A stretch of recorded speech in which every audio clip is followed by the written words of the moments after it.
ঢাকা জয়দেবপুর রুটে চালু হয়েছে 2 জোড়া কমিউটার ট্রেন। ঢাকা গাজীপুর রুটে নতুন এ কমিউটার সার্ভিস চালু করায় উচ্ছ্বসিত এ রুটে চলাচলকারী যাত্রীরা। তারা বলছেন এই সার্ভিসের ফলে অফিসে দ্রুত সময়ে পৌঁছানো যাবে।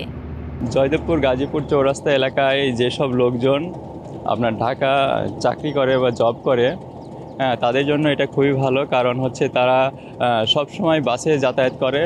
এই ট্রেন নতুন চালু হওয়াতে এদের জন্য খুব ভালো হবে, কারণ তারা অন টাইমে অফিস করতে পারবে। যানজট ছিল, এখন যে একটা নতুন ট্রেনের কারণে হচ্ছে যাতায়াতটা আরও সুবিধা হচ্ছে। তো যারা হচ্ছে অফিস কর্মী আছে আর কি, তারা কিন্তু খুব সহজেই হচ্ছে জয়দেবপুর থেকে ঢাকা সহজেই কিন্তু যাতায়াতটা করতে পারতেছে আর কি, করতে পারবে। এবং নতুন আলোকে নতুন পরবর্তীতে সরকার এটা একটা গিফট দিয়েছে জয়দেবপুরবাসীর জন্য, এটি আমার কাছে মনে হয়। এবং সবাই মিলে খুশি, এবং এই যে যাতায়াতের জন্য ব্যাপারটা যুগান্তকারী মনে হবে।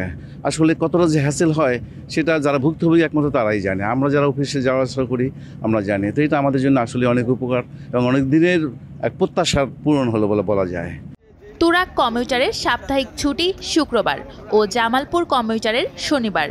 এই ট্রেনগুলোর টিকিট শুধু নির্দিষ্ট স্টেশন থেকে ইস্যু করা হবে। 15 ডিসেম্বর রোববার জয়দেবপুর জংশনে ট্রেনের আনুষ্ঠানিক উদ্বোধন করেন সড়ক পরিবহন ও সেতু মন্ত্রণালয়ের উপদেষ্টা মোহাম্মদ ফাউজুল কবির খান।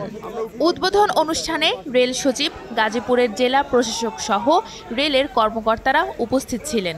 এছাড়া একই দিনে উদ্বোধন হয়েছে ঢাকা থেকে শিববাড়ি গাজীপুর র্যাপিড ট্রানজিট করিডোরে বিআরটিসি এসি বাস চলাচল।